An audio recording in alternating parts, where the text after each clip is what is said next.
और अब खबरें विस्तार से। Cryptocurrency markets higher trade कर रहे थे और मार्केट्स ने गुरुवार को जारी यूएस सीपीआई नंबर्स द्वारा समर्थित अपनी 2 डे सेल ऑफ से पॉज लिया। जब सीपीआई डेटा जारी किया गया था उस समय क्रिप्टो करेंसीज में उछाल आया था, हालांकि वह उम्मीद से कम था। इससे इन्वेस्टर्स को उम्मीद है कि एक्सट्रीम फियर के समय में प्राइस प्रेशर ठंडा और आशावाद हो सकता है। इन सब के बीच बिटकॉइन ने 1.5% ऊपर जाते हुए $17,500 पर ट्रेड किया, जबकि इथेरियम ने उसी समय के दौरान 11% बढ़कर $1,320 पर किया। वहीं क्रिप्टो करेंसी का IC15 इंडेक्स 4.5% की बढ़त के साथ 26,550 पॉइंट्स पर था। गुरुवार के एक प्रेस रिलीज के अनुसार बहेमियन रेगुलेटर्स ने FTX डिजिटल मार्केट्स और रिलेटेड पार्टीज के एसेट्स को फ्रीज कर दिया है। इसे एसेट्स को प्रिजर्व करने और कंपनी को स्टेबलाइज करने के लिए एक्शन का प्रूडेंट कोर्स का नाम दिया गया है। बहामास के सिक्योरिटीज कमीशन ने भी FTX के रजिस्ट्रेशन को सस्पेंड कर दिया है और एक attorney Brian Sims Lennox Paterson के साथ एक सीनियर पार्टनर को एसेट्स के प्रोविजनल लिक्विडेटर के रूप में अपॉइंट किया। FTX बहामास में बेस्ड है और FTX यूएस से सेपरेट एंटिटी है। कमीशन ने अपनी रिलीज में कहा है, कमीशन पब्लिक स्टेटमेंट से अवेयर है जो सजेस्ट करते हैं कि क्लाइंट्स ने एसेट्स को मिसहैंडल किया, मिसमैनेज किया और या एलामीडा रिसर्च को ट्रांसफर कर दिया। कमीशन की इंफॉर्मेशन के आधार पर इस तरह की कोई भी एक्शंस क्लाइंट कंसेंट के बिना और पोटेंशियली अनलॉफुल होने के कारण नॉर्मल गवर्नेंस के विपरीत होती। कैलिफोर्निया के department of financial protection and innovation ने घोषणा की है कि वह गुरुवार देर रात FTX की इन्वेस्टिगेशन कर रहा था।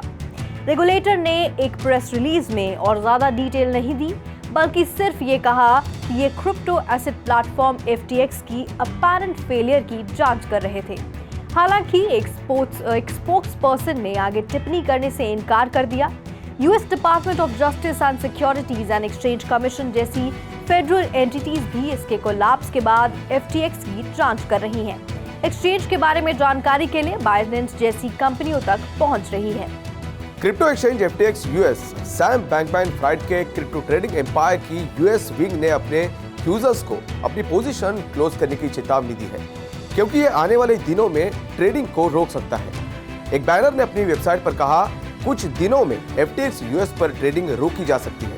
कृपया उन सभी पोजीशंस को क्लोज करें जिन्हें आप क्लोज करना चाहते हैं। विड्रॉल्स खुली है और रहेगी। हम अपडेट देंगे जैसे ही हमारे पास आएगा।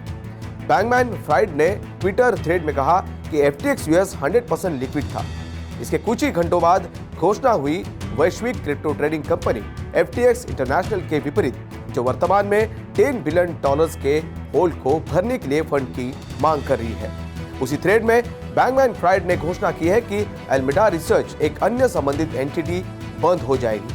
ट्विटर ने अमेरिकी ट्रेजरी विभाग के फाइनेंशियल क्राइम्स इन्फोर्समेंट नेटवर्क या फिनसेन को मनी सर्विस बिजनेस बनने के लिए आवेदन किया है।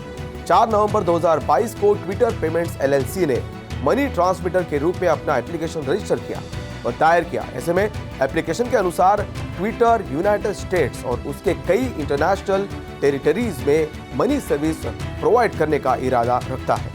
शुरुआती पंप के बाद हाल ही में क्रिप्टो मार्केट क्रैश में डोज कॉइन का प्रदर्शन खराब रहा है। पिछले हफ्ते डोज कॉइन 40% गिरा है और अब $0.08 पर ट्रेड कर रहा है। ट्रबल क्रिप्टो एक्सचेंज FTX खरीदने के लिए डील से बाहर निकलने के लिए एक दिन बाद बाइनेंस ने अपने कोल्ड वॉलेट्स और रिजर्व्स की एक लिस्ट जारी की है।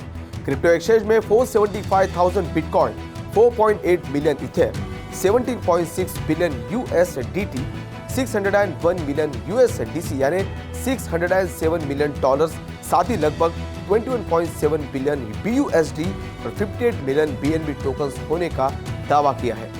करंट मार्केट प्राइसेस के आधार पर लिस्टेड रिजर्व्स की टोटल मार्केट वैल्यू लगभग $69 बिलियन थी। FTX बैंक रन के बाद जो 7 नवंबर तक तेज हो गया, जिसके बाद बिटकॉइन की कीमत कम होने लगी और 5 दिनों में 21% गिर गई है। ग्रेस्केल बिटकॉइन ट्रस्ट दुनिया का सबसे बड़ा institutional bitcoin fund rapid market meltdown के विक्टिम में से एक है। 9 नवंबर को GBTC 41% की रिकॉर्ड डिस्काउंट पर बंद हुआ, जिसकी कीमत प्रति शेयर $8.76 थी। कुल मिलाकर 12 नवंबर 2021 को प्रति शेयर $51.47 के उच्च स्तर पर पहुंचने के बाद से GBTC लगभग एक साल से लगातार गिर रहा है। इसके अलावा GBTC की एक स्ट्रक्चरल प्रॉब्लम इस तथ्य में निहित है कि ये एक इन्वेस्टमेंट ट्रस्ट फंड है जिसके शेयर स्वतंत्र रूप से नहीं बनाए गए और न ही एक रिडेम्पशन प्रोग्राम की पेशकश कर रहे हैं। ये इनएफिशिएंसी फंड की अंतर्निहित बिटकॉइन होल्डिंग्स की तुलना में सिग्निफिकेंट प्राइस विसंगतियां पैदा करती है।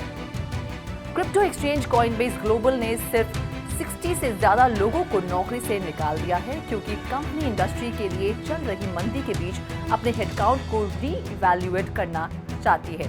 कॉइनबेस के एक स्पोक्सपर्सन ने कहा कि कंपनी की रिक्रूटिंग टीम के साथ साथ इसकी इंस्टीट्यूशनल ऑनबोर्डिंग यूनिट में कटौती हुई है। कंपनी के स्पोक्सपर्सन ने कहा ये कॉइनबेस को एफिशिएंटली ऑपरेट करने में मदद करने के लिए 2 टीमों द्वारा आइसोलेटेड और टारगेटेड एक्शन है। कॉइनबेस के शेयर्स गुरुवार को लगभग 11% बढ़े लेकिन फिलहाल 80% नीचे हैं। ट्रॉन के डिसेंट्रलाइज्ड ऑटोनोमस ऑर्गेनाइजेशन एक कम्युनिटी फोकस्ड बॉडी है जो ट्रॉन नेटवर्क डेवलपमेंट को सपोर्ट करता है, जिसने घोषणा की कि वह मार्केट डिक्लाइन से प्रोटेक्ट के लिए टेथर स्टेबल कॉइन में $1 बिलियन से ज्यादा की परचेज करेगा। ट्रॉन डाओ ने एक ट्वीट में कहा कि Tron DAO reserve overall blockchain industry और क्रिप्टो मार्केट की सेफगार्ड के लिए मार्केट में $3 बिलियन खरीदेगा। बाद के एक ट्वीट में ट्रॉन डाओ ने कहा कि परचेज अमाउंट को बढ़ाकर $1 बिलियन से ज्यादा कर दिया जाएगा।